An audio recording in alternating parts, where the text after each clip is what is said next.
बिस्मिल्लाहिर्रहमानिर्रहीम। District bar association Sialkot में हमने जो सिविल जजेस और कॉम्पिटिटिव एग्जाम्स और स्किल डेवलपमेंट फॉर यंग लाइयर्स के हवाले से लेक्चर सीरीज़ का जो आगाज़ किया था वो अल्हम्दुलिल्लाह आज तकरीबन 2 माह उसको कंप्लीट होने को हैं। तो उसी सिलसिले में हमारे पास आज जो रिस्पेक्टेड लेक्चरर हैं ऑनरेबल अदनान सफदर साहब, सिविल जज, जो कि पहले भी आप लोगों को लेक्चर दे चुके हैं और मैं आपको पहले भी बताया था कि ये अल्हम्दुलिल्लाह अदनान साहब डिस्ट्रिक्ट बार एसोसिएशन सियालकोट के मेंबर भी हैं। तो हमारे लिए ऑनर है कि आजकल वो जफरवाल पोस्टेड है, तो वो स्पेशल रिक्वेस्ट पे आप लोगों को जफरवाल से ये लेक्चर देने के लिए तशरीफ लाते हैं। तो डिस्ट्रिक्ट बार एसोसिएशन और तमाम बार मेंबर्स एस्पिरेंट्स अदनान साहब आपको मशकूर है, आपने टाइम निकाला। तो विदाउट वेस्टिंग एनी टाइम मैं रिक्वेस्ट करूंगा मोहतरम अदनान सफदर साहब से, सिविल जज के वो तशरीफ लाएँ और CRPC में जो उनको टॉपिक है आज वो लुनेटिक ट्रायल स्पेशल जो प्रोसीडिंग्स होती हैं और रिविजन्स एंड अपील्स, ये आज का जो लेक्चर उसके टॉपिक्स हैं। तो मैं रिक्वेस्ट करूंगा कि वो तशरीफ लाएँ और अपने लेक्चर का आगाज करें।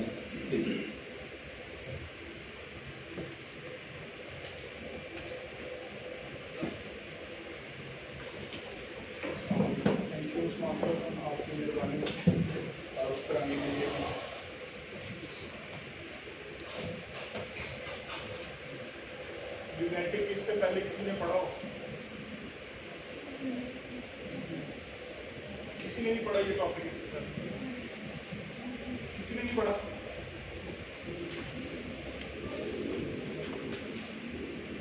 मैं इसलिए पूछ रहा हूँ कि अगर किसी ने नहीं पढ़ा तो फिर मुझे फायदा हो जाएगा, जो भी मैं पढ़ाऊंगा फिर वो ठीक है।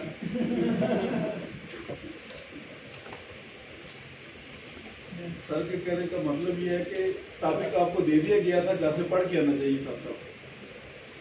फ्रैंकली स्पीकिंग यही मेरे कहने का मकसद था कि जब आपको, अगर आप सीरियस एस्पिरेंट्स हैं, तो जब आपको टॉपिक बता दिया जाए तो जिस भी रिसोर्स पर्सन ने आपको लेक्चर देना है, तो सबसे खूबसूरत बात यह है कि आप उस टॉपिक को पढ़ के आए।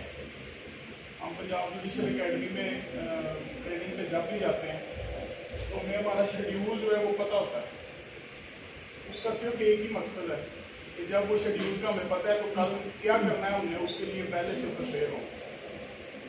एनीहाउ मैटर कंसर्न वाला है, आप लोग इस पर अगर फोकस करें तो ज़्यादा बेहतर है। ट्रायल सबने पढ़ा, सिविल सॉरी फॉर्ट ट्रायल आपने पढ़ लिया, मैजिस्ट्रियल भी और सेशन ट्रायल भी। उसका प्रोसेस बड़ा सिंपल सा है।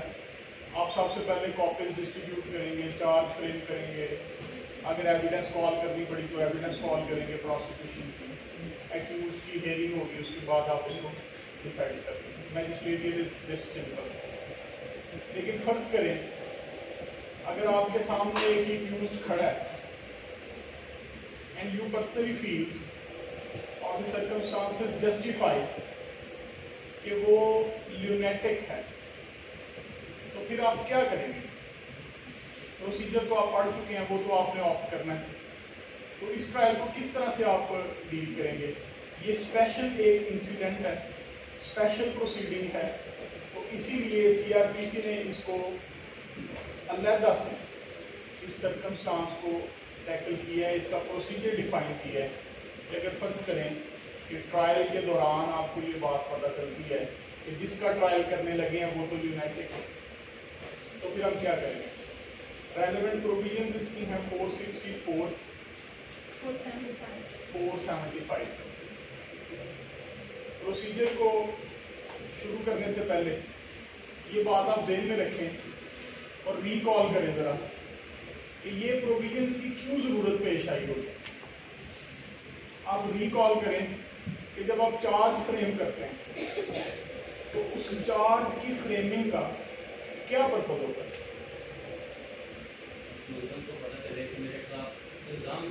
To let the accused know that for which offence he has been tried by this court और is about to be tried by this court. उसको बेसिकली बताना कि तुम्हारे खिलाफ ये वाला प्रिसाइज जुर्म है, इसके लिए हम आपको ट्राई करेंगे। उसको समझ आ जाए कि किस चीज के लिए उससे सवाल होने लगे। बात समझ गए। सेकंड नोशन भी देखें कि क्रिमिनल ट्रायल का जो जनरल प्रिंसिपल है वो ये है कि accused must be present during the recording of evidence. क्यों उसकी प्रेजेंस जरूरी है? क्यों जरूरी है प्रेजेंस? सिविल में तो लॉयर जाता है, वो जाके काम कर लेता सारा। क्रिमिनल ट्रायल में एज ए जनरल प्रिंसिपल क्यों उसकी प्रेजेंस जरूरी है? ताकि वो प्रोसीडिंग्स को समझ रहा हो, एविडेंस को सुन रहा हो, बातों को एक्सप्लेन करने की पोजीशन में हो। This is all to make him understand कि तुम्हारे साथ क्या हो रहा है और तुम्हारे साथ क्या करेंगे। ल्यूनेटिक इन बातों से आ रही है। Frankly speaking, when a person is a lunatic, तो फिर उसका क्या मतलब है? He is unable to understand the procedure, he is unable to understand what you are going to say him. क्या ट्रायल है क्या नहीं। सीआरपीसी में कहीं पे भी टर्म ल्यूनेटिक डिफाइन नहीं है। इसके कुछ लिटरली ऑपोनेंट्स वर्ड्स भी हैं, जैसे आप इनसेन कह लेते हैं किसी, ठीक है, पर्सन ऑफ अनसाउंड माइंड कह लेते हैं, ल्यूनेटिक भी कह सकते हैं, उर्दू में पागल भी कह सकते हैं, ठीक है। ये सारे इसके लिटरल ऑपोनेंट्स हैं, इक्विवेलेंट वर्ड्स हैं। लेकिन सीआरपीसी ने जो वर्ड डिफाइन किया है वो ल्यूनेटिक है, इसी को लेके चलेंगे। हाईकोर्ट रूलर ऑर्डर्स में इसके जो रेलेवेंट है वो लिख लें अगर आप साहब लिखना चाहते हैं। Volume 3 chapter 17 part A to C, ये हाईकोर्ट रूलर ऑर्डर्स में इसके रेलेवेंट है। आपके पास बेरेक है सर? बेरेक आप इधर आए पड़ेगा, इसकी 464 को पढ़ना है, उसी बात से पढ़ना। Procedure in case of accused being lunatic. When a magistrate holding an inquiry or a trial has reason to believe that the accused is of unsound mind and consequently incapable of making his defense, the magistrate shall... मैंने अभी आपको एक बात बताई थी कि lunatic term define नहीं है लेकिन इक्विवेलेंट वर्ड्स हैं। तो जो पहला वर्ड इस्तेमाल किया गया है इसमें वो अनसाउंड माइंड, ये वर्ड आपने पहले कहाँ पे सुना हुआ है? इसके अलावा कॉन्ट्रैक्ट एक्ट की एग्जांपल दूंगा मैं आपका, कॉन्ट्रैक्ट एक्ट की एग्जांपल दूंगा, ठीक है। कॉन्ट्रैक्ट एक्ट में unsound mind, I think article section 13 है उसका या 14, ठीक है, वो उसको डिफाइन कर रहा है कि अनसाउंड माइंड की बंदा जो है वो कॉन्ट्रैक्ट में एंटर नहीं हो सकता। उसमें जितनी इंटरप्रिटेशन अनसाउंड माइंड की होगी वो सारी की सारी जुडिशियल कंस्ट्रक्शन एंड इंटरप्रिटेशन वो इस सीआरपीसी पे भी एप्लीकेबल है। रीजन बीइंग दैट कि this person is not capable of making his defence और he is not capable of understanding the consequences of his actions, ठीक है जी, बात समझ आ गई है? Yes, sir. अभी हम कौन सा ल्यूनेटिक देख रहे हैं? वो ल्यूनेटिक जो कोर्ट के सामने पेश है, ठीक है, और कोर्ट उसकी इंक्वायरी या ट्रायल करने लगी है। और अभी मैजिस्ट्रेरियल कोर्ट की बात करें, 464 में किसकी बात कर रहे हैं? थोड़ा सा साथ दें, किसकी बात कर रहे हैं? मैजिस्ट्रेरियल कोर्ट की बात करें। पढ़ने की जरूरत है दोबारा इस कॉमा तक? Person of unsound mind not capable of making his defence, वो डिफेंस नहीं अपना कर सकता, उसको पता ही नहीं है चीजों का, ठीक है। अब जी आगे, The magistrate shall inquire into the fact of such word क्या लिखा हुआ है? मैंडेट क्या है? मे नहीं है, शैल इंक्वायर। ये वर्ड आप अंडरलाइन कर लेंगे वाला, मैं आपको बताऊंगा ये क्यों वर्ड अंडरलाइन किया है। शैल इंक्वायर, आगे जी, and shall cause such person shall inquire into the fact of such unsoundness, अब आगे, and shall cause such person to be examined by the civil surgeon of the district or such other medical officer as the provincial government directs, and thereupon shall examine such surgeon or other officer as a witness and shall reduce the examination to writing. अब ये दो चीजें हैं इसमें ध्यान में रखनी है। पहला मैजिस्ट्रेट ने करना क्या है? Shall inquire into the fact of unsoundness. ये आपने पूरी की पूरी फ्रेज जो है वो याद कर लेनी, ठीक है। क्या करेगा? इंक्वायर करेगा कि ये बंदा अनसाउंड है भी कि नहीं। इसके अगला जो पोर्शन अभी इन्होंने पढ़ा है, आपके दोस्त है, इससे जो अगला पोर्शन पढ़ा है वो बेसिकली प्रोसीजर है, इसका प्रोसीजर कि अब ये इंक्वायर करने के लिए करेंगे क्या। रूल क्या है कि मैजिस्ट्रेट क्या करेगा, शैल इंक्वायर इनटू द फैक्ट, कौन से फैक्ट में, अनसाउंड, मुल्जिम सामने खड़ा है, वो ल्यूनेटिक है, किस तरह से पता चला, जिस भी तरह से पता चल गया, ही इज फाउंड ल्यूनेटिक। ठीक है, अब क्या करेंगे, प्रोसीजर आपने पढ़ लिया कि वो सबसे पहले सिविल सर्जन से उसको इंक्वायर करवा सकता है, ठीक है, एग्जामिन करवाएगा सिविल सर्जन से या कोई भी प्रोविंशियल ऑफिसर। अब ये एक ल्यूनेंसी एक्ट था पहले 1912 का, उसके बाद मेंटल हेल्थ ऑर्डिनेंस आ चुका है, उसके अंदर जो ऑफिसर्स हैं वो उसको टेकअप करेंगे, डील करेंगे। और हम क्या करेंगे, जो बंदा एग्जामिन करेगा उसको एज ए विटनेस एग्जामिन करेगा। ठीक है, क्यों विटनेस एग्जामिन करेंगे कि कहीं वो दो नंबरी ना कर रहा हो, बात समझ रहे मेरी, कहीं वो ल्यूनेटिक बना ना हो। वो चूंकि एक्सपर्ट है, सर्जन क्या है, एक्सपर्ट है, तो उसके ओपिनियन की क्या वेटेज होगी, क्या वेटेज होगी, उनका भी क्रॉस किया जाएगा। वेटेज क्या होगी, वही वेटेज होगी जो क्यूएसओ में एक्सपर्ट एविडेंस को दी जाती है, प्रॉपरेटिव नेचर की होगी, और अगर वो स्टैब्लिश हो जाए चीजें तो कंक्लूसिव उसकी हो सकती है value. Ji, Pending such examination and inquiry, the magistrate may deal with the accused in accordance with the provisions of section 466. ये बाद में ऐड हुई है, कहता है कि नहीं अभी ना इतना आगे ना है। 466 में एक प्रोसीजर है, मैं अभी उसको टच नहीं कर रहा, कहता 466 में अभी ये इंक्वायरी स्टार्ट करके फर्ज करें आज उसको वी फाइंड आउट एक्यूज्ड कि ये ल्यूनेटिक है या ये ल्यूनेटिक हो सकता है। बुक रखें, बुक याद रखें, बुक रखें, ठीक है, तो ये ल्यूनेटिक हो सकता है, अभी ये डिटरमिन नहीं कर लिया हमने ना, हमने इसका कोई फैसला किया है, ये हो सकता है, ये हमारी ऑब्जर्वेशन है, ये हमारे पास एप्लीकेशन आ सकती है, एक्यूज की हरकतें बता सकती हैं, प्रोसिक्यूशन बता सकती है कि देख ले इसको, इन सम सर्कमस्टांसेस वो बता सकते हैं, इसको एक दफा देख ले, वो ना हो कि ट्रायल बाद में सब्सिक्वेंटली विशिएट हो जाए। ठीक है, तो हम क्या करेंगे, उसको पेंडिंग ट्रायल, अभी हम ये नहीं कहने लगे क्या करेंगे, 466 के तहत हम उसको, सॉरी मैं फिर कह रहा हूँ इतना आगे नहीं चलना, 466 के तहत हम उसको डील करेंगे। ठीक है, अब आए आगे 460, ये सब क्लॉज सेक्शन में पढ़ रहे। If such magistrate is of opinion that the accused is of unsound mind and consequently incapable of making his defense, he shall record a finding to that effect and shall postpone further proceedings in the case. 466 को आपने भूल गए हैं, deal किस तरह से करना है, पेंडिंग इंक्वायरी 466 में। अब समझिए 466 ये इंक्वायरी का कंक्लूजन निकल आया, सब क्लॉज 2 क्या कह रही है, इंक्वायरी का कंक्लूजन निकल आया, and the magistrate founts that he is a person of unsound mind. तो क्या करना चाहिए हमें, लॉ क्या कह रहा है, उस जो ट्रायल चल रहा था, जो कॉन्टिन्यूअस प्रोसेस था, उसको हम पोस्टपोन कर देंगे। ठीक है, अब आएंगे आगे, ये इतना ही लिखा हुआ है इस सेक्शन में।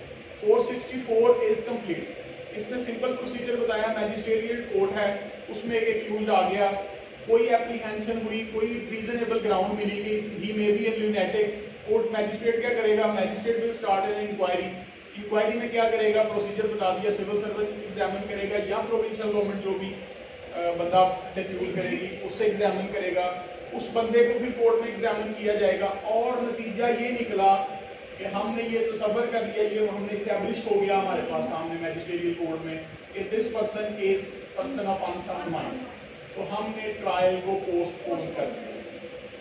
ठीक है, बड़े से सवाल हो सकते हैं, फिर केस का क्या बनेगा, ये क्या होगा, वो क्या होगा, कुछ भी नहीं, पोस्टपोन कर दिया। ठीक है, अब आगे 465 Procedure in case of person sent for trial before court of session or high court being lunatic. इसकी जरा हेडिंग आप पढ़ें तो कौन सी चीज आपको याद आएगी, procedure in case of a person sent for trial, कौन सी चीज याद आएगी आपको,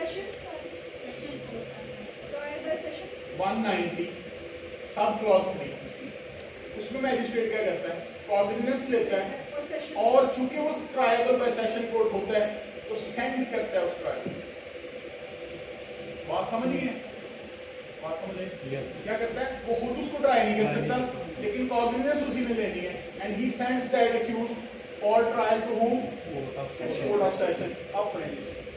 If any person before a court of session or a high court appears to the court at his trial to be of unsound mind and consequently incapable of making his defense, the court shall, in the first instance, try the fact of such unsoundness and incapacity. And अब उस court के सामने inquiry की बात की है, inquiry की बात की है, क्यों नहीं की? कोई नहीं हुई। वो तो 464 में ऑफेंसिव ट्रायबल बाय मैजिस्ट्रेट था, या इंक्वायरी थी उसके सामने कोई किसी किस्म की, and the person was found incapable of making his defence. अब तो ये एक एक्यूज्ड आया, एक्यूज्ड को उसने कॉग्निजेंस ली और भेज दिया ऊपर, अब उसका ट्रायल स्टार्ट होने लगा, सेशन ट्रायल था, 302 का हो सकता है। तो क्या किया, क्यों इस तरह से ट्रायल से स्टार्ट किया? क्योंकि उस कोर्ट के पास जाएगा ही सिर्फ ट्रायल, और कोई प्रोविजन ही नहीं है पूरे सीआरपीसी में, वो सीधा सीधा ट्रायल के लिए जाएगा। अगर रिमांड स्टेज होती तो वो मैजिस्ट्रेट के पास होता। बात समझ रहे हैं जी? और इसमें एक बात आप नोट करें, जिधर मैंने आपको कहा था कि उसको नोट अंडरलाइन करें उस वर्ड को, इंक्वायर को, उसमें मैजिस्ट्रेट को कहा शैल इंक्वायर, लेकिन इसमें ये वर्ड डिफरेंट है। इन द फर्स्ट इंस्टांस वो कहता है कोर्ट शैल, मैं इससे पढ़ देता हूँ आपको आसानी के लिए, at his trial to be of unsound mind and consequently incapable of making his defense, the court shall का word same है दोनों में, in the first instance trial, उधर इंक्वायर का वर्ड था, इंक्वायरी का प्रोसीजर कहीं पे डिफाइन नहीं है, ट्रायल का प्रोसीजर हमारे पास डिफाइन, तो वर्ड भी इधर यूज क्या किया गया है, ट्राई, ये एक्यूज को ट्राई करेंगे, और ट्रायल का जो स्कोप है वो इंक्वायरी से बहुत ज्यादा है, and this is something very serious then inquiry. बात समझ रहे हैं? स्टेक्स की वजह से 302 है और एक 379 की थेफ्ट है। प्रोविजन में तो 77 मार्क्स सिर्फ नंबर्स का फर्क है, लेकिन उसके कॉन्सिक्वेंसेस में जमीन आसमान का फर्क है। Stakes are very high. तो हमने क्या वर्ड यूज किया लेजिस्लेचर ने इस वक्त, इसको ट्राई करेगा। ओके है जी, आगे बाकी सारी प्रोविजन ऑलमोस्ट सिमिलर है। Try the fact of unsoundness of the mind, ठीक है जी, आगे। And if the court is satisfied of the fact, it shall record a finding to that effect and shall postpone further proceedings in the case. बात समझ गए? उसी तरह से क्या किया, अगर ट्रायल पे फर्स्ट इंस्टांस पे हमने केस को छोड़ दिया, जो उसकी प्रोसीडिंग्स चल रही थी, फर्ज करें फर्दर जुर्म आया था, फिर एविडेंस आनी थी, हमने उस सब को छोड़ दिया और क्या किया, ट्रायल शुरू कर दिया। अब इस ट्रायल में मैंने क्यों कहा ये वर्ड डिफरेंट है, एविडेंस ली जा सकती है हर नेचर की, उसमें हमने क्या किया था, प्रोसीजर क्या डिफाइन था हमें, इंक्वायरी के आगे प्रोसीजर क्या मिला था, एग्जामिन कौन करेगा, सिविल सर्जन। इसमें क्या किसी सिविल सर्जन का जिक्र है, नहीं है? क्या हम सिविल सर्जन से ये वाले ट्रायल में उसकी ओपिनियन ली जा सकती है? ली जा सकती है सर, एग्जैक्टली ली जा सकती है, बिकॉज दिस इज ट्रायल। हमने इसमें कंक्लूजन तक पहुंचना है, तो ये कोई भी किसी की भी एविडेंस इसमें ली जा सकती है। आगे The trial of the fact of the unsoundness of mind and incapacity of the accused shall be deemed to be part of his trial before the court. वही दो टर्म्स, अनसाउंडनेस या उनकी उसकी इनकैपेसिटी, उसको ट्रायल का हिस्सा ही समझा जाएगा, और वो ट्रायल जो है वो इस सिर्फ फर्स्ट इंस्टांस पे सिर्फ इस पोर्शन का या इस फैक्ट का ट्रायल जो है वो कंप्लीट करेगी। अब वो आ गई बात, अब मैंने इसलिए इसको एक्सक्लूड किया था ताकि आपके जो है वो माइंड में कंफ्यूजन ना आए।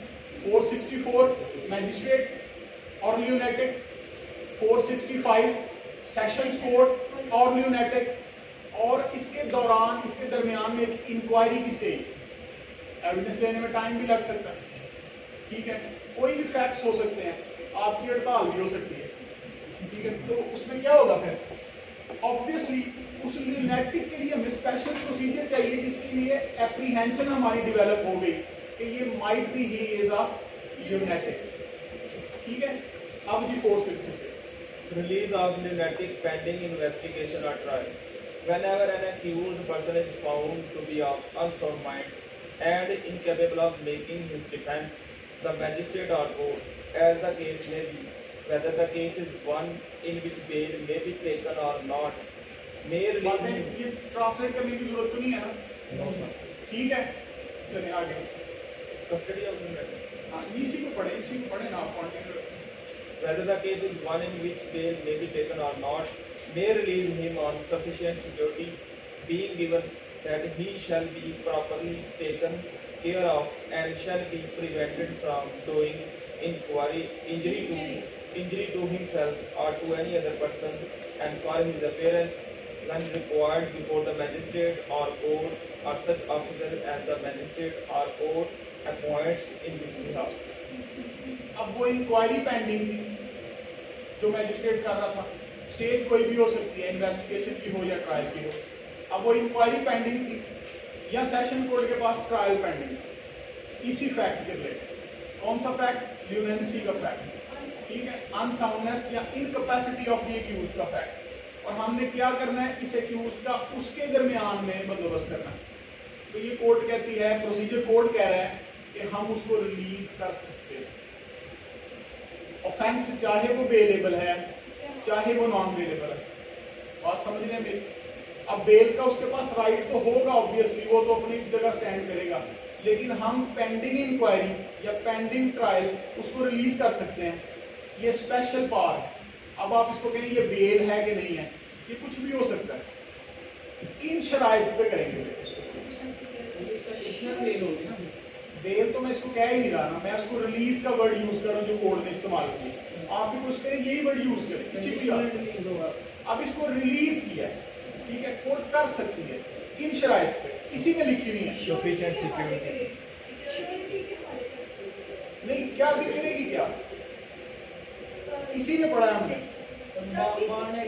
सबसे पहले। नहीं, किसी को पढ़े जरा, दैट ही शैल हिमसेल्फ और एनी अदर पर्सन, सबसे पहले ये आ गया कि he shall be properly taken care of. कि इस ल्यूनेटिक की पागल था ना, इसकी हिफाजत की जाएगी। मैं भी उस पागल खाने भेजता हूँ, लेकिन उसकी हिफाजत की जाएगी, टेकन केयर ऑफ। जिस भी बंदे को हम दे रहे हैं, ये कोर्ट ने डिटरमिन करना है। मैं आपको बताऊंगा कैसे कोर्ट ने डिटरमिन करना है, लेकिन this is to be determine by the court. इसकी क्या करेंगे, किस बंदे को दे रहे हैं जो इसकी हिफाजत करेगा। दूसरे नंबर पे प्रिवेंट करेगा कि ये अपने आप को या किसी दूसरे बंदे को नुकसान ना पहुंचाए, ठीक है। और तीसरे नंबर पे कौन सी चीज है, जब इसकी जरूरत होगी तो हमारे पास ये पेश कर देगा। ये तीन शराइत हैं। और ये बॉन्ड कौन सा होगा, बेल बॉन्ड होगा, ये इसी सेक्शन के तहत बॉन्ड होगा, और उसमें यही तीन चीजें लिखी जाएंगी। आपने आज तक जितने श्योरिटी बॉन्ड्स देखे हैं, उनका परफॉर्मा, उनका जो स्पेसिमन है वो सीआरपीसी में लिखा हुआ है। आप अपने हाथ से भी लिख सकते हैं उसको, ठीक है, फोटोकॉपी कराने की बजाय अपने हाथ से भी लिख सकते हैं, और वही बॉन्ड आप कोर्ट में पेश कर सकते हैं। और इन सम सर्कमस्टांसेस कोई भी बॉन्ड, फर्ज करें फैमिली केस है, तो कोर्ट कोई किसी किस्म का बॉन्ड मांगती है, तो आप उसको उसी सीक्वेंस के तहत लिख सकते हैं जिसमें जो कोर्ट की रिक्वायरमेंट हो ऑब्वियसली। जी, अब इसका सब क्लॉज 2 पढ़िएगा जरा। Custody of lunatic. If the case is one in which, in the opinion of the magistrate or court, bail should not be taken, or if sufficient security is not given, the magistrate or court, as the case may be, shall order the accused to be detained in safe custody in such place and manner as he or it may think fit, and shall report the action taken to the provincial government. अब court ने ये तय किया कि ये जो accused है lunatic accused, इसको बेल नहीं देनी चाहिए, या बेल तो दे दी, रिलीज तो कर दिया, ऑर्डर कर दिया रिलीज का, वो ये जो सिक्योरिटी रिक्वायर्ड थी जिसके 3 हमने ऊपर कंटेंट्स पढ़े थे, वो नहीं दे सकता, ठीक है। तो फिर क्या करेंगे, हम उसको सेफ कस्टडी में रखेंगे। और सेफ कस्टडी कौन सी है, यूनाइटेड हाउस लाहौर में है, ठीक है। तो वो उसको उधर सेफ कस्टडी में रखा जाएगा अंडर ट्रीटमेंट। अब आ जाइए, Provided that no order for detention of the accused in a lunatic asylum shall be made otherwise than in accordance with such rules हाँ, ये as 1912 का जो मैंने आपको पहले बताया 1912 का ल्यूनेंसी एक्ट था वो रिपील हो गया, अब क्या हो चुका है मेंटल हेल्थ ऑर्डिनेंस 2002। ठीक है जी, अब आए 460 आपको नहीं है no, sir. Resumption of 467 resumption of inquiry or trial. Whenever an inquiry or a अभी trial 467 किया क्या था हमने 464 में और 465 में किया क्या था, पोस्टपोन किया। हमने उस ट्रायल को उसी वक्त पोस्टपोन कर दिया, प्रोसीड ही नहीं किया, वो जिस भी स्टेज पे था उसको रोका और हमने पोस्टपोन कर दिया। अब आएंगे आगे resumption of inquiry or trial. Whenever an inquiry or a trial is postponed under section 464 or section 465, the दोनों का magistrate जिक्र आ गया ना, जो मैंने बात की आगे। the magistrate or court, as the case may be, may at any time resume the inquiry or trial and require the accused to appeal or be Appear. appear. Yes, sir, appeal लिखो। Clear है बड़ा। appear. The accused to appear or be brought before such magistrate or court. ठीक है जी, वो क्या करेंगे, ये लगा कि ये कैपेबल है डिफेंस करने का, तो फिर उसको वापस बुलाया जा सकता है जी। When the accused has been released under section 466 and the sureties for his appearance produce him to the officer whom the magistrate or court appoints in this behalf, the certificate of such officer that the accused is capable of making his defense shall be receivable in evidence. वो जो अगर safe custody में या किसी proper office में उसको रखा हुआ है किसी सेटलमेंट में, तो वो जो सर्टिफिकेट होगा उस कंसर्न पर्सन का, ऑब्वियसली ये एक्सपर्ट होगा, वो रिसीवेबल इन एविडेंस, उसकी बेस पे क्यों वर्ड लिखा होगा ताकि वो रुका ना रहे कि क्या करना है। वो सर्टिफिकेट दिया और हम आगे फिर कंक्लूजन ये निकाला कि वो है इस काबिल कि वो समझ सके बात को और अपना डिफेंस कर सके, तो हम इसको ट्रायल को प्रोसीड करेंगे। ठीक है आगे Procedure on accused appearing before magistrate or court. If when the accused appears or is again brought before the magistrate or the court as the case may be, the magistrate or court considers him capable of making his defense, the inquiry or trial shall proceed. अब ये कहते हैं कि वो accused फिर से पेश कर दिया, जिसका ट्रायल हमने पोस्टपोन कर दिया था, सर्टिफिकेट आ गया, ठीक है, या किसी ने एप्लीकेशन दे दी कि ये अब फिट है, तो फिर हम क्या करेंगे, नो 465 और 464 का प्रोसीजर ही ऑप्ट करेंगे और पहले ये मेक श्योर करेंगे that he is capable of making his defence and he is not a person of unsound mind anymore. बात समझ गए? अब आए आगे। If the magistrate or court considers the accused to be still incapable of making his defense, the magistrate or अभी तक rule है 468 तक। ये हमने किसकी बात की थी, किस ल्यूनेटिक की बात की थी? वो बंदा जो कोर्ट के सामने था और क्या एप्रीहेंशन थी, ये बात समझ नहीं पा रहा, he is incapable of making his defense, ये हमारा सबसे बड़ा प्रिंसिपल था। ठीक है, 469 डिफरेंट है। डिफरेंट किस तरह से है, पाकिस्तान पीनल कोड में आपने सेल्फ डिफेंसेस पढ़े होंगे, उसमें एक डिफेंस है अनसाउंड का। What is that defence? इतनी लेट आए हैं? उसमें सर ये है कि अगर कोई अनसाउंड माइंडेड पर्सन जो है कोई ऑफेंस कमिट करता है, there is no offence. If unsound mind person commits an offense, then that is a resolved offense. उस पर कोई कार्रवाई नहीं होगी, that is a defense। आप जाते ही कह सकते हैं कोर्ट के अंदर के मेरा जो ये जो एक्यूज है ये तो अनसाउंड है, कह सकते हैं ना, तो फिर तो बड़े आसानी से केस जो है हर केस का पाकिस्तान में क्या होगा, पागलों की तादाद बहुत ज्यादा हो जाएगी, क्योंकि जिस पे FIR होगी वो क्या करेगा, वो पागलों वाली हरकतें करना शुरू कर देगा। ठीक है, वो पागलों वाली कमेंट्स ना करे, वो पागलों वाली हरकतें ऑब्वियसली शुरू कर देगा। ठीक है, तो साबित क्या करेगा कि मैं तो इस काबिल ही नहीं हूँ कि ट्रायल किए थे, मुझे तो बरी कर दिए थे। तो ये 469 जो है ये इस सिचुएशन का ट्रायल है।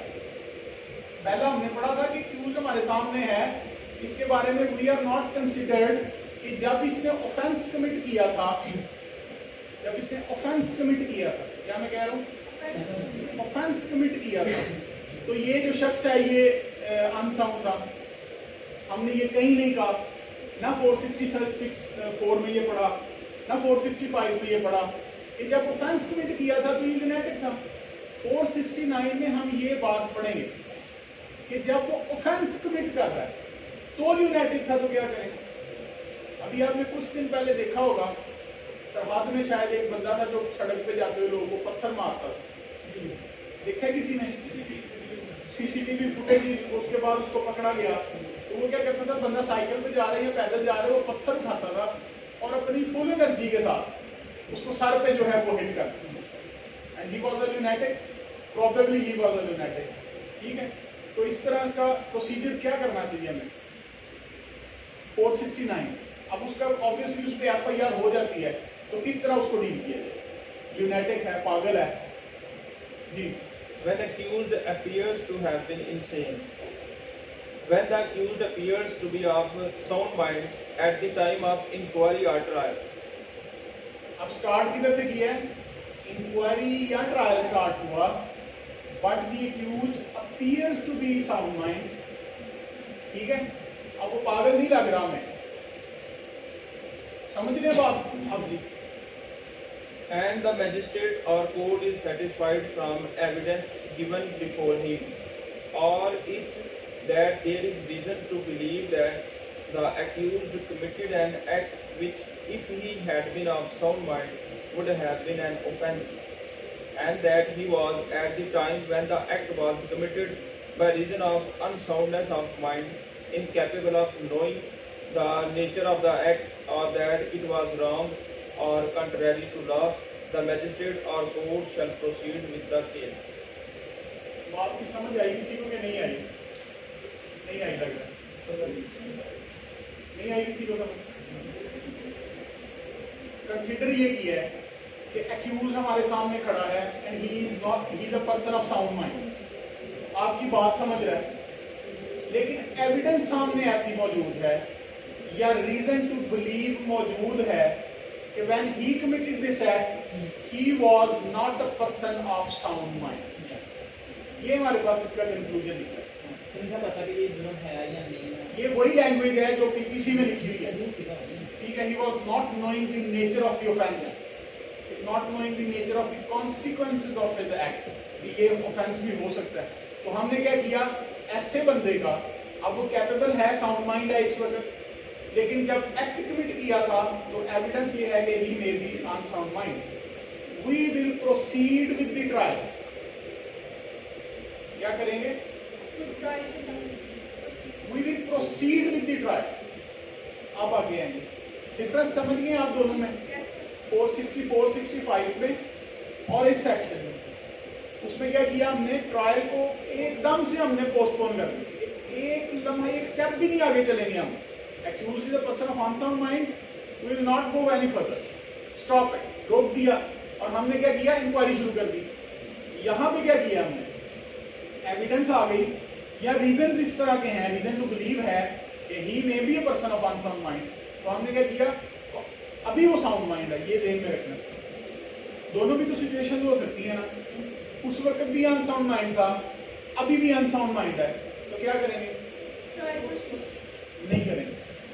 464, 65 क्या कह रहे हैं, आपके सामने और अनसाउंड है, तो कैसे प्रोसीड करेंगे, पोस्टपोन करेंगे। तब भी अनसाउंड था, अब भी अनसाउंड है, तो पोस्टपोन करेंगे। 464 और 465 का प्रोसीजर आएगा। और अगर तब अनसाउंड था, अब साउंड माइंड है, तो फिर क्या करेंगे, फिर 469 में उसके ट्रायल को प्रोसीड करेंगे। अब आएंगे 470, Judgment of acquittal on ground of lunacy.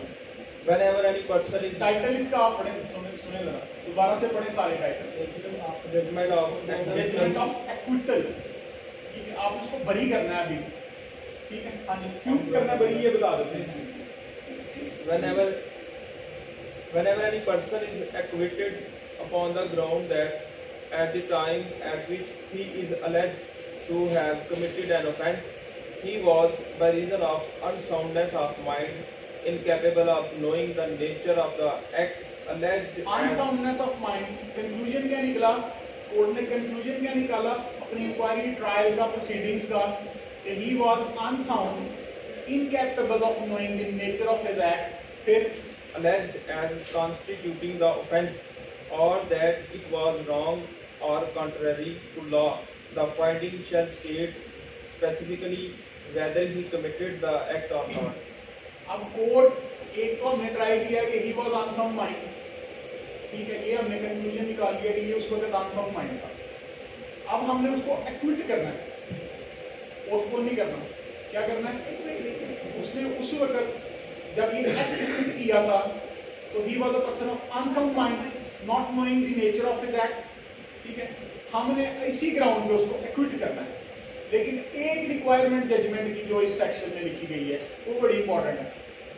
हमने ये जरूर लिखना है कि क्या उसने वो एक्ट कमिट भी किया था या नहीं। इसका क्या मतलब है? इसका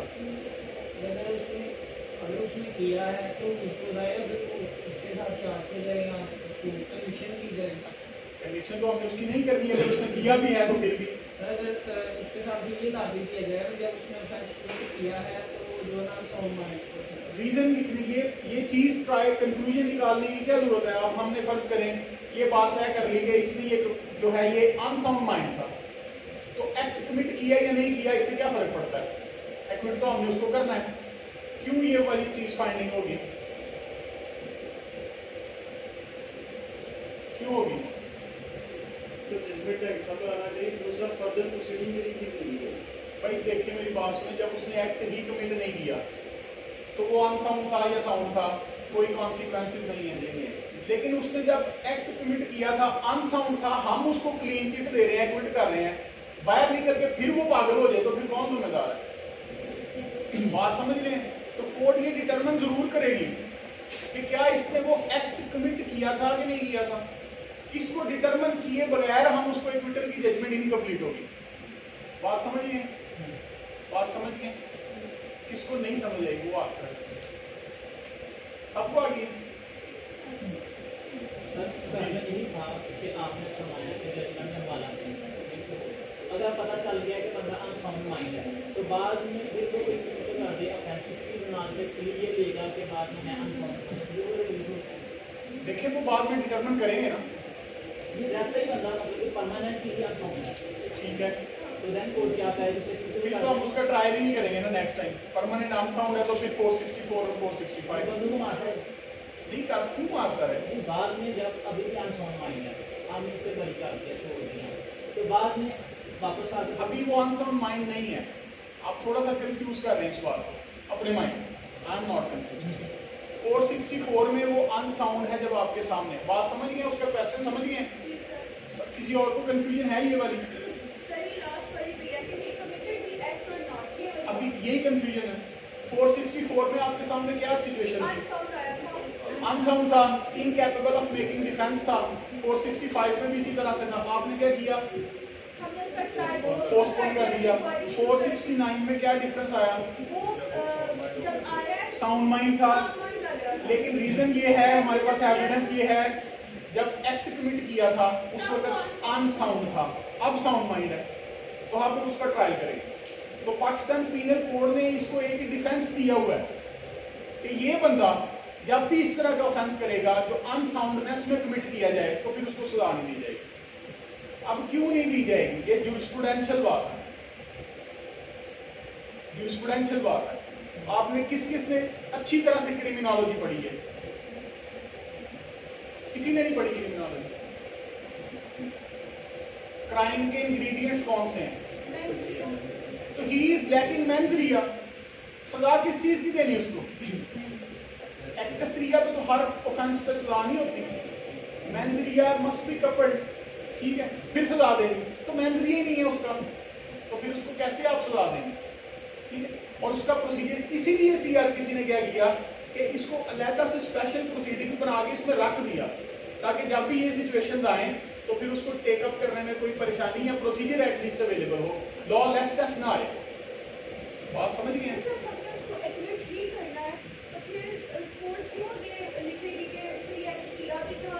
मैं अभी आपको बता रहा हूं, इस जुमले को आपकी कंफ्यूजन है ना, वो भी आगे निकल जाती है। अभी आ जाता है कि उसको क्या करना है। एक 466 में आपने पढ़ी थी बात कि उसको सेफ कस्टडी में ट्रांसफर कर रहे हैं, अभी इसी में भी करेंगे। अभी उसने एक्विट किया है, एक्विट उसको हमने कर दिया है, लेकिन ऐसा नहीं है कि उसको एक्विट करने के बाद हम बिल्कुल खुला छोड़ देंगे कि ये जाए फिर इस तरह से। ठीक है, अब इसके आगे एक प्रोसीजर अवेलेबल है, थोड़ा इंतजार कर रहे हैं, तो मैं आपको बता दूं कि व्हाई दिस रीजन। ठीक है, ये सब्सिक्वेंटली उसके फायदे या नुकसान में ये बात जाएगी, whether he committed an act or not, this particular phrase। आगे जी, Person acquitted on such ये ground. 471 में मैडम आपको वो आंसर मिलेगा। Person acquitted on such ground to be detained in safe custody whenever the finding states that the accused person committed the act alleged, the magistrate or court before whom or which the trial has been held shall, if such act would but for the incapacities found have constituted an offence, order such person to be detained in safe custody in such अब ये place. Conclusion निकाला ना judgement के अंदर, complete judgement हमने दी। सबसे पहले हमने क्या किया, उसको डिटरमिन किया कि ये इनसेन था उस वक्त, और फिर हमने ये डिटरमिन किया कि ये बंदे ने जो एक्ट भी कमिट किया था, ठीक है ना, एक्ट कमिट किया था, मतलब ये इतनी सादा बात नहीं है, ये एक्ट कमिट किया था, इसके लिए आपको पूरी प्रोसिक्यूशन की एविडेंस रिकॉर्ड करनी पड़ेगी। ठीक है, अब हमने कंक्लूजन क्या निकाला, he committed this act but he was insane, जुर्म किया था लेकिन वो अनसेन था, तो क्या करेंगे, इसको सेफ कस्टडी में ट्रांसफर करेंगे। बात समझ गए, बात समझ मिल गया आपको आंसर आपको। The magistrate or And shall report the action to be taken by the provincial government। क्यों? Because this is now an executive work, judicial work खत्म हो गया, अब वो जाने और उनका काम जाने। provided that no order for the ये वही detention. बात है ल्यूनेंसी एक्ट वाली, कि उसके अगेंस्ट नहीं होना चाहिए। आगे आ जाए 473 में। Procedure where lunatic prisoner is reported capable of making his defense. अब ये 466 को वापस जरा याद करें, उसमें एक टर्म ये थी सर्टिफिकेट वाली कि वो उसको रिपोर्ट सेफ कस्टडी में भेजा था और ट्रायल पोस्टपोन कर दिया था। ये उसको उसके साथ पढ़ लीजिएगा। हम सीक्वेंस में चले हैं, तो ये रेलेवेंट टू 466 है कि during pendency of the trial inquiry इस फैक्ट हमने उसको पोस्टपोन कर दिया था, और उसको कहाँ पे भेजा था, किसी सेफ कस्टडी में या किसी बंदे की कस्टडी में। हाँ जी, If such person is detained, वैसे ये ट्रायल खत्म हो चुका है, ठीक है, वैसे ये खत्म हो चुका है, ये भी सप्लीमेंट्री छोटी सी provision. if such person is detained under the provisions of section 466, and in the case of the person detained in a jail, the Inspector General of Prison, or in the case of a person detained in a lunatic asylum, the visitors of such asylum or any two of them shall certify that in कौन कौन IG prison, अगर वो jail में है तो certificate की पहले बात कर चुके हैं, और अगर कोई विजिटर उसके पास जाते हैं तो कोई 2 विजिटर सर्टिफिकेट दे सकते हैं कि he is capable of making his defence. इसका आप ट्रायल कर लिया जाए। such person is capable of making his defense, he shall be taken before the magistrate or court as the case may be, at such time as the magistrate or court appoints, and the magistrate or court shall deal with such person under the provisions of section 468, and the certificate of such Inspector General or visitors as aforesaid shall be receivable as evidence. उसी तरह से जो पहले बात पड़ी है उसका certificate ले लेंगे आईजी का, जो भी कंसर्न अथॉरिटी इसमें लिखी है कंप्लेंट की है, तो हम क्या करेंगे 464 या 465 में ऑब्वियसली ट्रायल होगा था हमने, तो we will start his trial. अब कंक्लूजन इसके अगला जो सेक्शन है वो ये है कि हमने 2 प्रोविजन अब हमारे पास आ गए, या तो हमने 466 में उसको कहीं पे टेम्पररी रिलीज किया है या किसी सेफ कस्टडी में रखा है, या 471 में, या 471 में उसको जजमेंट देने के बाद किसी से नहीं आओ किसी सेफ कस्टडी में। 2 अलग-अलग चीजें हो गई। बात की समझ आ रही कि नहीं आ रही सर? आपको आ रही समझ आ रही? अब 2 अलग-अलग सी चीजें हैं। उसमें पेंडिंग इंक्वायरी थी, इसमें हम हमने ट्रायल उसका कंप्लीट करके एक्विटल की जजमेंट पास करके उसको सेफ कस्टडी में भेज दी है। अब लेके हैं उसको 474 में। Procedure where lunatic detained under section 466 or 471 is ये अब देखिए, declared ये बेसिकली गवर्नमेंट का काम है provisionally. ज्यादा। आईजी प्रिजन इन्वॉल्व है या मेंटल हेल्थ ऑर्डिनेंस में जो इंचार्ज है उसका, उस सिविल सर्जन हॉस्पिटल का मेंटल, वो इन्वॉल्व है, तो वो उसी तरह से सर्टिफाई करेगा तो फिर उसको रिलीज किया जा सकता है। लेकिन इसको भी किसी फ्रेंड को भी दिया जा सकता है, फ्रेंड ऑफ दी। आगे आगे 475 Delivery of lunatic to care of relative और फ्रेंड, ठीक है। ये उसी तरह का बॉन्ड लेके जो पहले हमने बॉन्ड डिस्कस किया था उसको रिलीज किया जा सकता है, कस्टडी में दिया जा सकता है किसी की भी। अब ये प्रोविजन 474 और 475 ये 466 में भी एप्लीकेबल है और 471 पे भी एप्लीकेबल है। 466 में हमने क्या किया था, सेफ कस्टडी और रिलीज गिवन टू समवन, ठीक है, जो उसका ख्याल करेगा, उसको नुकसान नहीं पहुंचाएगा। इसी तरह से ये बातें क्रैम करने वाली हैं। लेकिन ये सेक्शंस जो हैं प्रोसीजर, ये 471 तक दोनों, पहला ल्यूनेटिक वो जो आपके सामने है, दूसरा ल्यूनेटिक जिसने ऑफेंस कमिट किया था at that time he was lunatic. Any question?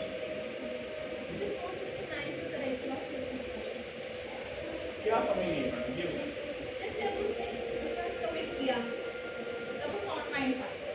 Unsound mind, incapable of knowing the nature of his act, the consequences. पागल था उस वक्त जब एक्ट कमिट किया, तब वो साउंड माइंड है।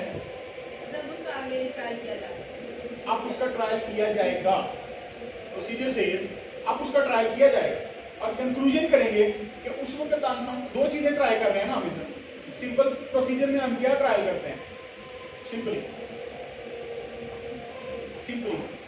जो भी जनरल ट्रायल एक ही चीज ट्राई कर रहे होते हैं, क्या इसने वो एक्ट किया है जिसके लिए इसको चार्ज किया गया, ऑफेंस है ना वो, वही एक्ट ऑफेंस है। क्या इसने वो ऑफेंस कमिट किया है जिसके लिए इसको चार्ज कर रहे हैं। इसमें हम दो चीजें ट्राई कर रहे हैं, पहली क्या इसने वो ऑफेंस कमिट किया है और दूसरा ये पागल है, था कि नहीं उस वक्त। तो ये दोनों बातें हम इसमें 469 में ट्राई करेंगे। Any other question? अभी आपका लेक्चर है इसके बाद, अभी टाइम भी है।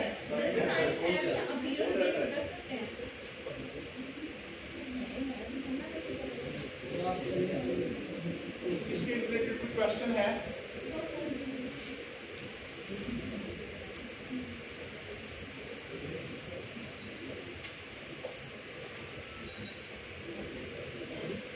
ये अपील रिव्यू रिवीजन का ये बेसिक है। जब इसको अप्रूव किया जाएगा, इसको ट्रायल के बाद जजमेंट दे के कि ये अपना अनसाउंड माइंड था, उस टाइम की शो डिमांड किया जाएगा, इसकी कस्टडी में इसको दिया जाएगा। अगर किसी फ्रेंड को दे रहे हैं तो 475 आपको प्रोसीजर सारा बता रहा है कि उससे कस्टडी ली जा सकती है, उससे श्योरिटी 475 पढ़ेंगे ना जब हमने छोड़ दिया है, तो उसको जब भी रिलीज किया जाएगा किसी भी सर्टिफिकेट तो श्योरिटी ली जा सकती है किसी फ्रेंड से, ये किसी को नुकसान नहीं पहुंचाएगा। फ्यूचरी प्रिवेंट करने के लिए फ्यूचर में ये इस तरह का एक्ट दोबारा ना करे, तो ये सारा प्रोसीजर है। अगर जो श्योरिटी देता है उसके पार्ट में नेग्लिजेंस होती है तो उसको भी चार्ज किया जाएगा। नहीं, ऑब्वियसली उसको ऑफेंस के लिए तो चार्ज नहीं करेंगे, लेकिन उसका बॉन्ड फॉरफिट किया जा सकता है, उसके नेग्लिजेंस उसका बॉन्ड फॉरफिट किया जा सकता है। एक और भी ऑफेंस भी है, ये पाकिस्तान पीनल कोड में है कि जिसकी कस्टडी आपको मिली है आप उसकी प्रॉपर टेक केयर नहीं करते, ठीक है। सेक्शन अब मुझे याद नहीं है लेकिन 415 शायद abandoning a child or a person for whose custody has been given, abandon करना बच्चे को, ठीक है। आप अपील में आना, आप अपील पढ़नी है, बेल पढ़नी है, बेल पढ़ते क्योंकि क्या बेल पढ़ते अपील पढ़नी है, बेल पढ़नी है। बेल पढ़ते अपील किसने कहा? दो वो है, का फैसला ये फैसला मेरा ही होगा भाई। 470/96 बेल। टाइम थोड़ा इसलिए मैं कहता कि चलो बेल पढ़ लें, पी का बिल्कुल शांत हो जाता है। 96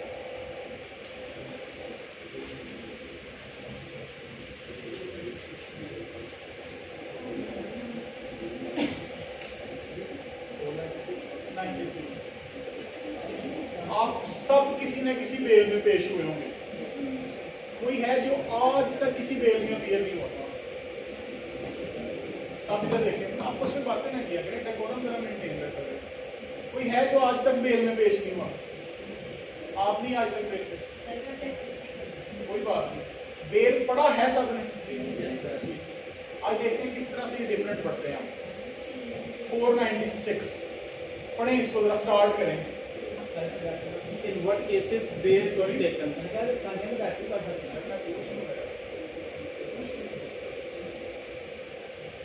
जी, इसका टाइटल देखिए सबसे पहले। इन बाकी सारी बातें छोड़ दें। क्या कह रहा है title? In what cases bail to be taken? Bail to be taken. कौन से केसेस हैं जिनमें बेल ली जाएगी? सिंपली यही है ना, इतनी बात है ना। ठीक है, अब मैं आप किधर जा रहे हो? हाँ जी, अब पढ़े इसको। When any person other than a person accused of a non-bailable offence is ऐसा arrested, बंदा जिसपे नॉन बेलेबल ऑफेंस का चार्ज नहीं है, ठीक है, हैज बीन अरेस्टेड। आगे or detained without क्या warrant, डिटेन किया गया? क्या डिफरेंस है दोनों टर्म्स में, अरेस्ट में और डिटेंशन में? क्यों दो अलग अलग टर्म्स यूज की गई हैं?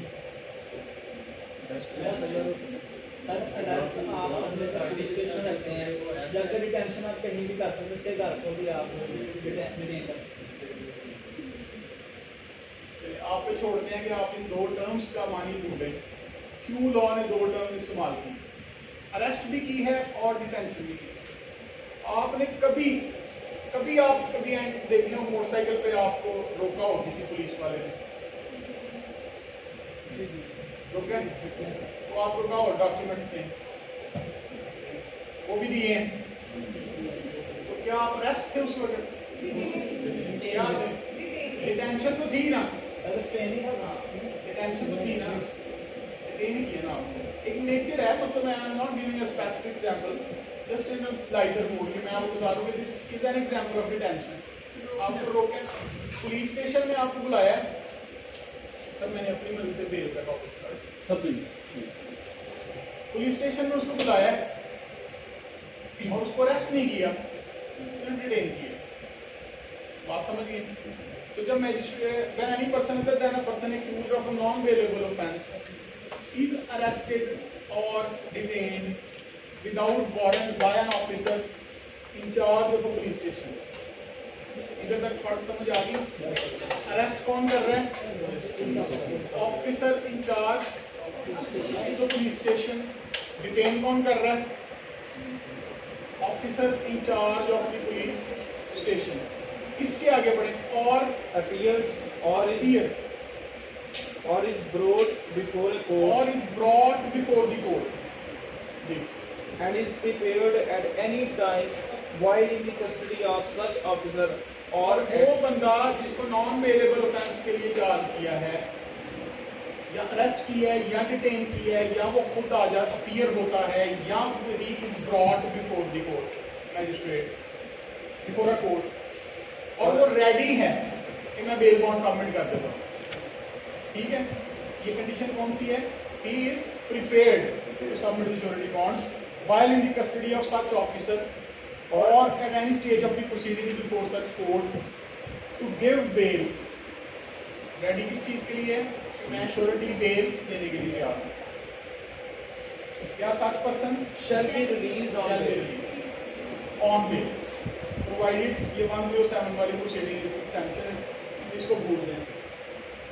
ठीक है, सॉरी ये फर्स्ट प्रोवाइजर पढ़नी है आपने, यही वाली जो पढ़ रहे थे, सॉरी मैंने सेकंड प्रोवाइजर, यही वाली बेल के बाद release on bail. if he or it thinks it may, instead of taking bail from such person, discharge him on his executing a bond without sureties for his appearance as hereinafter provided. क्या word use किया है? Discharge का word, discharge का word without sureties. ठीक है, इससे पहले क्या था? बेल का। कि क्या करेगा बेल को भी जिस जुबान में आपको समझाता हूँ, बेल विद बॉन्ड भी हो सकती है, विदाउट बॉन्ड भी हो सकती है। विद बॉन्ड कौन सी बेल है? कि मैं मुल्ज़िम हूँ, मुझ पे ऑफेंस जो है वो नॉन बेलेबल है, I am prepared to give a bail bond for what purposes, वो पर्पस हम डिफाइन करेंगे, कोर्ट के सामने पेश हो जाएंगे और ये मेरे सामने हो सकती है और ये कहते हैं ये पेश होगा, नहीं होगा तो मैं इसको पेश करूँगा। ठीक है, अब ये बेल बॉन्ड हमने इसमें इस सिचुएशन में हमने बेल जरूर लेनी है and the court has power तो उसको डिस्चार्ज भी कर। ठीक है, विदाउट श्योरिटीज। जी आगे, दोनों सूरतों में कॉन्सिक्वेंसेज एक ही हैं, कॉन्सिक्वेंसेज उसके रिलीज के हैं। बात समझ गए? हाँ जी। अब ये आपने जो पूरी इसकी लैंग्वेज पढ़ी है, अब ये देखें यही लैंग्वेज, बिल्कुल यही लैंग्वेज 497 में आपको मिलेगी, जिसको मुझे यकीन है कि आपने इस तरह से कभी नहीं पढ़ा होगा। देखिए पढ़ें जी जरा, अब गौर करना है, पहले इसकी टाइटल पढ़ें। When bail may be taken in case of non-bailable offence. When bail may, उसे may का वर्ड यूज था, टू बी टेकन और शैल कह दिया उसके अंदर कि ये बेल आप उससे जरूर लें। अब आपको पता है कि बेलेबल और नॉन बेलेबल डिफाइन किधर किए हैं? सेकंड शेड्यूल में। अब आए 497 में। When any person accused of any non-bailable offence is arrested or detained without warrant by an officer in charge of the police station or difference क्या है? डिफरेंस क्या है? अरेस्टेड और detained in non bailable offence, ये फर्क है। उसमें क्या था? अदर देन नॉन बेलेबल, इसमें नॉन बेलेबल आ गया। इसका मतलब एक कैटेगरी का फर्क सिर्फ किया है और वो ऊपर ही हम समझ गए थे कि ये और कैटेगरी है। ठीक है जी, आगे। or detained without warrant by an officer in charge of the police station or appears or is brought before a court, he may be released on bail. उसको भी बेल पे रिलीज किया जा सकता है, he may be release on bail. ठीक है जी, बात समझे नहीं समझे? इस में और उस में उस प्रोविजन में एक वर्ड का डिफरेंस आया है। उधर शैल था, इधर में है डिस्क्रिशन दे दी कोर्ट, उसमें डिस्क्रिशन कोर्ट की, उधर डिस्क्रिशन कोर्ट की नहीं थी। क्या किसी और प्रोविजन का असूल का कोई फर्क नजर आया आपको? इसके अलावा नहीं आया। ठीक है, आगे चलें। But he shall not be so released if there appear reasonable grounds for believing that he has been guilty of an offence punishable with death or imprisonment for life or imprisonment for 10 years. अब किसने सुनी है prohibitory clause and non prohibitory clause? ये जो sub section section 497 sub clause 1 है, इसी में ये दोनों क्लॉजेस बयान कर दी। ठीक है, ये बेसिकली जुडिशियल कंस्ट्रक्शन है हमारी। ये जो टर्म है prohibitory clause and non prohibitory clause. अब नॉन प्रोहिबिटरी क्लॉज कौन सी है? ना? ये देखें ना, जो प्रोहिबिटरी क्लॉज नहीं है वो नॉन प्रोहिबिटरी क्लॉज है। क्या क्या है? इम्प्रिजनमेंट फॉर लाइफ, डेथ या 10 ईयर्स। यानी कि 10 ईयर्स से कम पनिशमेंट है किसी ऑफेंस की, हम क्या उसको कॉन्स्टिट्यूट करते हैं? This is non prohibitory clause. And non prohibitory clause के लिए कोर्ट ने क्या उसने वर्ड यूज किया? मे का, कि may be released on bail. और प्रोहिबिटरी क्लॉज के लिए क्या वर्ड यूज किया है? और शैल के आगे भी पढ़े, शैल नॉट बी रिलीज। उसके शैल के साथ नेगेटिव भी है। मैंडेट क्या है? मैंडेट क्या है? नहीं करनी। अब कौन सी असूलों पे करनी है और कौन से असूलों पे नहीं करनी, उस पर बात कर लेते हैं, बिल्कुल छोटी सी। ठीक है, पहली कि प्रोहिबिटरी क्लॉज में, जो नॉन प्रोहिबिटरी क्लॉज है, उसमें जनरल रूल क्या है? नो, मैटर ऑफ राइट तो 496 में था। जनरली बेल ग्रांट की जाएगी, जनरली बेल ग्रांट की जाएगी एंड एक्सेप्शनल सर्कमस्टांसेस में रिफ्यूज। प्रोहिबिटरी में बिल्कुल उलट है, जर्नली बेल रिफ्यूज की जाएगी और एक्सेप्शनल सर्कमस्टांस में बेल ग्रांट की जाएगी। किधर से निकली दोनों चीजें? 497 तो कह रहा था शैल नॉट बी रिलीज, अगर इन 3 कैटेगरी में आएंगे तो फिर उसको बेल नहीं हमने देनी, कह रहा था ना, कह रहा था। क्लियर है आप? इधर तक बात समझ गए सारे? वो जो 2 वर्ड यूज हुए मे और शैल का, ये सारी की सारी जो जूरिस्प्रूडेंशियल कंस्ट्रक्शन है ये इन 2 वर्ड्स पे है। प्रोहिबिटरी क्लॉज भी इसी वर्ड पे, नॉन प्रोहिबिटरी क्लॉज भी इन्हीं वर्ड्स पे, और ये जो भी मैंने 2 प्रिंसिपल आपको बताए हैं कि bail can be taken, bail can not be taken, ये भी इसी जो है 2 वर्ड्स के ऊपर। अब आए 497, इसी ये क्लॉज पढ़ लें जरा, प्रोवाइजो फर्स्ट। इसको जरा एक मिनट है, इसको प्रोवाइजो को छोड़ रहे हैं, प्रोवाइजो को क्या रहे हैं? छोड़ रहे हैं। अभी तक जितना पढ़ लिया 496 और 497, इनकी लैंग्वेज में कोई डिफरेंस नहीं, बिल्कुल सही। 3 प्रिंसिपल हमारे सामने आ गए। नॉन वेरिएबल ऑफेंस है, bail shall be granted, mandate है, ग्रांट करेंगे। अब नॉन वेरिएबल वेरिएबल ऑफेंस है तो मैंडेट हम ग्रांट करेंगे, नॉन वेरिएबल ऑफेंस है और नॉन प्रोहिबिटरी क्लॉज है तो जनरल रूल क्या आ गया? Bail shall be granted and exceptionally may be dismissed, refused. और तीसरा प्रिंसिपल क्या आ गया? प्रोहिबिटरी क्लॉज है और इसके साथ नॉन वेरिएबल ऑफेंस है, तो प्रिंसिपल क्या आ गया? Shall not be granted but in an exceptional circumstance. तो तीनों आप समझ गए हैं कि किस तरह से बेल का कैटेगराइजेशन है जुडिशियल माइंड के अंदर। अब ये छोड़ रहे हैं, प्रोवाइजो 1 भी छोड़ रहे हैं, प्रोवाइजो 3 भी छोड़ेंगे, प्रोवाइजो 2 और प्रोवाइजो 3 तीनों छोड़ दें, भूल जाए, समझे ये सीआरपीसी में है ही नहीं। 497 सब क्लॉज 2 पे आ जाए। बात क्या की? तीसरी जो बात है उस पर जरा फोकस करें। तीसरी बात, सेकंड, पहले में कोर्ट के पास कोई ऑप्शन नहीं है, उसको बेल पे छोड़ेंगे। दूसरे में कोर्ट के पास डिस्क्रिशन है और तीसरे में 497 क्लॉज 1 तक कोर्ट के पास कोई जुरिस्डिक्शन, कोई डिस्क्रिशन अवेलेबल नहीं है, शैल नॉट का वर्ड इस्तेमाल है। अब 492, if it appears to such officer of court at any stage of the investigation, inquiry or trial, as the case may be, that there are not reasonable grounds for believing that the accused has committed a non-bailable offence, but that there are sufficient grounds for further inquiry into his guilt, the accused shall, pending such inquiry, be released on bail, or at the discretion of such officer or court, on the execution by him of a bond without surety for his appearance as hereinafter provided. अब बात समझ आई आपको? 497 की जो मैंने आपको बात कही थी, सब क्लॉज 1 का एंड वाला shall not be so release, अब उसकी क्वालिफिकेशन जो है वो 497 सब क्लॉज 2 में कि अब जब शैल का वर्ड हमने यूज किया था, but still we can release this person if there is not reasonable ground for his involvement in the offence or there is sufficient ground further inquiry का कोई स्कोप मौजूद है। तो मुझे अक्सर सवाल करते हैं कि further inquiry is related to every offence that is falling within the category of non-bailable offence. I say no. Further inquiry का जो क्वेश्चन है वो सिर्फ और सिर्फ 3rd कैटेगरी ऑफ बेल में आएगा, ठीक है? उससे पहले आपकी सर्कमस्टांस है जो भी जस्टिफाइएबल है।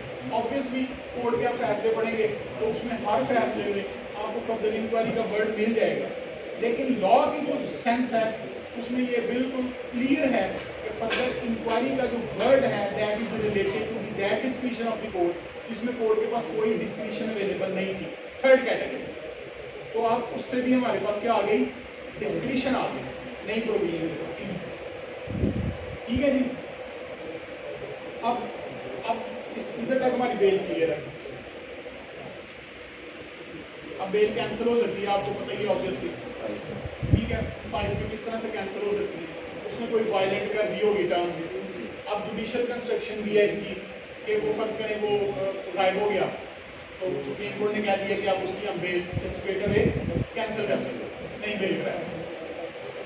अब इसके अंदर जो 3 प्रोवाइजो हमने छोड़ी, पहली प्रोवाइजो, अब ये हो गया general principle of the bail, outline हमारे पास आ गई।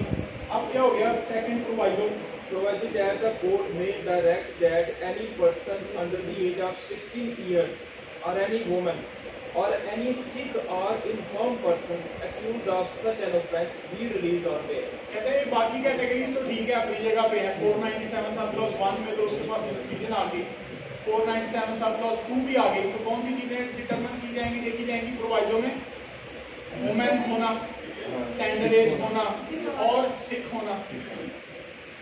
इसके आगे Provided further that जब भी 497 सब क्लॉज 2 में आप उसको या 1 में बेल ग्रांट करेंगे तो आप उसको नोटिस जरूर करेंगे प्रोसिक्यूशन को, विदाउट गिविंग नोटिस आप बेल नहीं करेंगे, ठीक है। अब आगे ये जो सब क्लॉज 3 है ये सब्सिक्वेंटली एडेड सब क्लॉज है, ठीक है जी। इसको उर्फे आम में ग्राउंड ऑफ स्टैट्यूटरी डिले भी कहते हैं, ठीक है। बड़ी सिंपल सी इसमें बात है, एक एक्यूज्ड है and he is charge with an offence. कौन सा ऑफेंस है इसको जरा देखिएगा। अगर वो नॉट पनिशेबल विद डेथ है, सिर्फ डेथ है, हाँ, नॉट पनिशेबल विद डेथ अगर कोई ऑफेंस है, यानी फर्ज करें 302 का मुजरिम है तो वो ऑब्वियसली पनिशेबल विद डेथ है, और उसका ट्रायल कंक्लूड नहीं हुआ कितने अरसे के लिए? 2 साल। 2 साल से उसका ट्रायल कंक्लूड नहीं हुआ, ये पहली शर्त आ गई, ठीक है। और delay on the part of the accused नहीं है,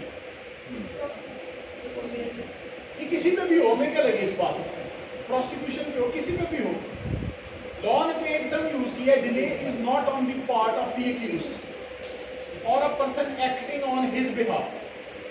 उसका लॉयर है तो उसके बिहाफ पे एक्ट कर रहा है ना, तो उसका तो ऑब्वियसली उसके खाते में पड़ जाएगा। लेकिन इसके अलावा कोई भी रीजन हो, कोई भी रीजन, जो बंदा उसके एक्ट में बिहाफ नहीं कर रहा और उसने खुद डिले नहीं किया, 2 साल गुजर गए, अब उसका स्टैट्यूटरी राइट बन गया है इसी प्रोविजन में, तो उसको बेल पे रिलीज कर दिया जाए, ठीक है। अगली कैटेगरी कौन सी है? वो पनिशेबल डेथ नहीं है, कोई और ऑफेंस है इसके नीचे तो 1 साल तक। और फीमेल की सूरत में ये दोनों जो टर्म्स हैं ये आधी आधी हैं, उधर 1 साल इधर 6 माह, समझ गए? इसके साथ 2-3 और चीजें ऐड कर दी कोर्ट लॉ ने। पहली, वो हैबिचुअल ऑफेंडर ना हो, ठीक है, नेचर ऑफ द ऑफेंस देखी जा सकती है, और तीसरी टेररिज्म का एक्ट ना हो। ये 3 चीजें ना हो, और डिले उसके पार्ट पे ना हो, और ट्रायल कंक्लूड ना हुआ हो, तो हम उसको इस अरसे के बाद रिलीज करेंगे, और ये मैंडेट है लॉ, इसको वायलेट नहीं किया जा सकता, ठीक है। ये बेल क्लियर है। 496, 497 इसको कहते हैं पोस्ट अरेस्ट बेल, ठीक है। प्री अरेस्ट बेल का कॉन्सेप्ट, प्री अरेस्ट बेल का कॉन्सेप्ट ड्राइव किया गया 498।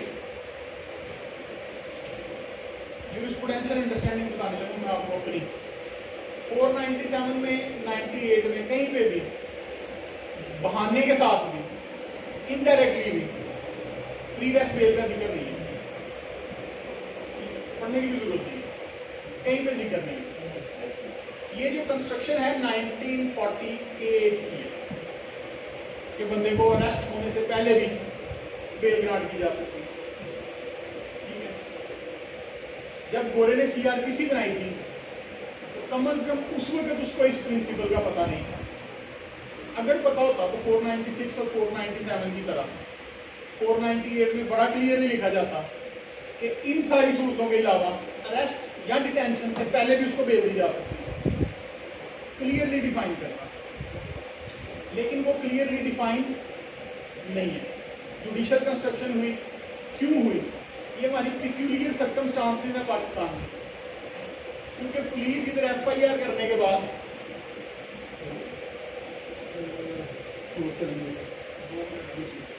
पुलिस अरेस्ट करने के बाद इन्वेस्टिगेशन स्टार्ट करने से भी पहले क्या करती है? क्या करते हैं? अरेस्ट ही करते हैं। जरूरत हो या नहीं हो, ये उसका ताल्लुक उनके साथ नहीं है, उनको इसका पता भी नहीं है करना है कि नहीं करना, या करना चाहिए या नहीं करना चाहिए। 497 में एक बात मैंने रखी थी पीछे, मैंने कहा जो बाद में ये क्वेश्चन आया तो बताऊंगा। 496 और 7 में वो ऑफिसर भी बेल ले सकता है जिसने उसको अरेस्ट किया, ले सकते हैं। ठीक है। 496 में भी उसी तरह से और 497 में भी उसी तरह से, और उनका जिक्र हमसे पहले है। बात समझे? इनका जिक्र हमसे पहले है, तो उनको हमसे पहले ही काम करना चाहिए। जिन्होंने ये सीआरपीसी बनाई थी वो ये काम खुद ही करते हैं, वो कभी भी बेल के लिए केस कोर्ट में लेके नहीं जाते, खुद ही बेल लेते हैं, खुद ही उसको छोड़ते हैं। ठीक, आइंदा पेशी के चलान बनाते हैं, सबमिट कर देते, जब अरेस्ट की जरूरत हो कर भी लेते हैं, लेकिन ये प्रिंसिपल नहीं है हमेशा के लिए। तो बात ये होती है कि 498 में कहीं पे भी बेल का जिक्र नहीं है। 1948 में एक जुडिशियल डिसीजन आया था, उसका टाइटल मुझे भूल गया था, उससे ये बेल प्री स्टार्ट हुई। एक ग्राउंड आ गई उसमें ऐड करके कि there is malice on the part of the prosecution, complainant या पुलिस की मैला ट्रीटमेंट हो सकती है। ये एडिशनल ग्राउंड आ गई। उसके बाद से लेके आज तक जितनी भी इसकी कंस्ट्रक्शन हुई है इस प्रोविजन की, वो 4797 के प्रिंसिपल्स के ऊपर ही हुई है। Case must be one further inquiry और case must be this and this. अब इसका रीजन मैं एक और आपको बताऊं, जूरिस्प्रूडेंशियल। आप सोचिए 379 का ऑफेंस किसने ट्राई करना है? 379 का ऑफेंस किसने ट्राई करना? मैजिस्ट्रेट ने। इसकी बेल किसके पास जानी है? Pre arrest. क्यों? वो नॉन अवेलेबल तो हो गई, लेकिन ये आपको डिस्पैरिटी नहीं लगती? कितनी बुरी बात है, एक ऑफेंस उसने ट्राई नहीं करना, बेल उसने लेनी है, ठीक है ना? तो ये जूरिस्प्रूडेंशियल बात है। कभी आपको अगर इस तरह का क्वेश्चन पूछे तो आप उसको कोप अप कर सकते हैं। लेकिन प्री अरेस्ट बेल के जितने भी प्रिंसिपल्स हैं वो 496 और 7 वाली भी डेवलपमेंट है। बंदा जाएगा, अगर वो फर्स्ट करें अवेलेबल ऑफेंस है तो 497 में उसको बेल दे दी जाएगी as an act of life 496 में। और अगर वो नॉन अवेलेबल है तो उसी तरह से उसकी कैटेगराइजेशन देखी जाएगी, प्रोहिबिटरी है, नॉन प्रोहिबिटरी है, रूल है, एक्सेप्शन फॉल करती है नहीं करती, तो उसको 498 में बेल ग्रांट कर दी जाएगी। ठीक है। अब एक और मैं बात आपको बताऊं, ये लास्ट है। इसके बाद 496 और 497 में एक आपने वर्ड पढ़ा है, कहता है अरेस्ट और डिटेन और अपीयर्स और is brought before the court, 4 word. अब अरेस्ट से हम वाकिफ हैं, डिटेंशन से हम वाकिफ हो गए, और ब्रॉट बिफोर द कोर्ट से भी हम वाकिफ हैं। What is appears?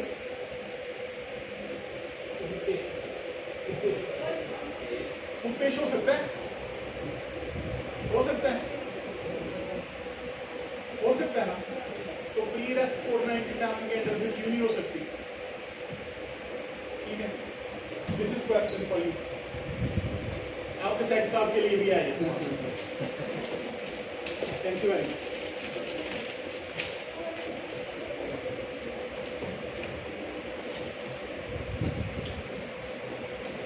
T boy आप लोगों को साथ सर्व करता है।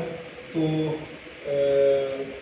तमाम सूबी साहब मौजूदा अपनी इंग्लिश के प्रोफेसर, तो मेरा ख्याल साथ साथ लेक्चर शुरू करते हैं तो जो स्टूडेंट्स हैं साथ अपनी सच्चाई रोशनी करवा लेंगे। तो मैं दोबारा नाम सदर साहब का, मेरे भाई भी हैं, दोस्त भी हैं, इतना मशहूर हूँ कि वो स्पेशल टाइम निकाल के आए। तो कल मोस्ट प्रॉबेबली मलिक कासिम मुमताज़ साहब हैं, तो यहाँ एक और सेकंड ऑप्शन भी है, वो इंशाल्लाह जो भी होगी मैं आप स्टूडेंट्स को मैसेज कर दूँगा, जो भी इंशाल्लाह जिसका भी लेक्चर होगा। तो कामा सूबी साहब को मैं रिक्वेस्ट करूँगा तो अपना लेक्चर का आगाज़ करें और मैं नाम साहब को शेयर करूँ।